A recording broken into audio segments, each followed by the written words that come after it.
it's super important for investors to have certainty on the policy landscape for energy infrastructure in the UK.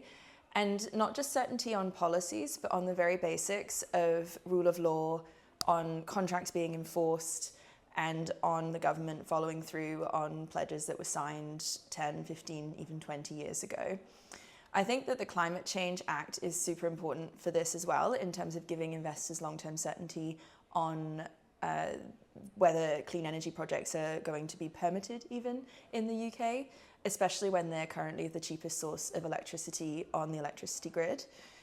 I also think that we've made decisions now on the zonal pricing policies in a bid to give investors certainty. If we keep messing with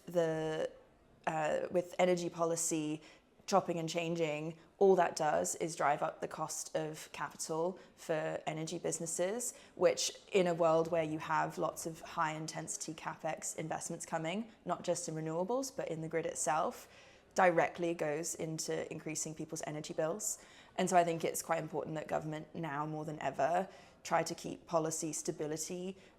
for investors.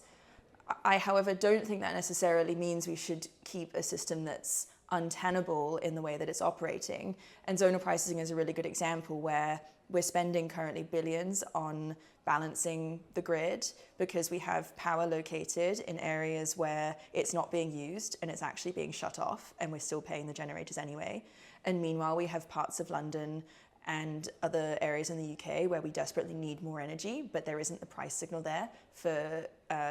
investors to build projects. We've decided to postpone making a decision on that in the interest of having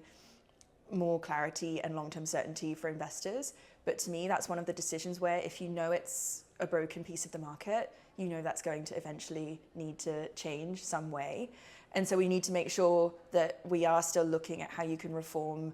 areas of the energy policy landscape to make sure that we do have clearer views on where the grid is going to be, so that you have a clearer view on the timing of when grid is actually going to get built, and for projects to be able to get access and connected to that grid, which is currently still facing 5 years of delay or more for projects that are just trying to get a power connection or like a data center connection, any type of connection, getting access to the grid.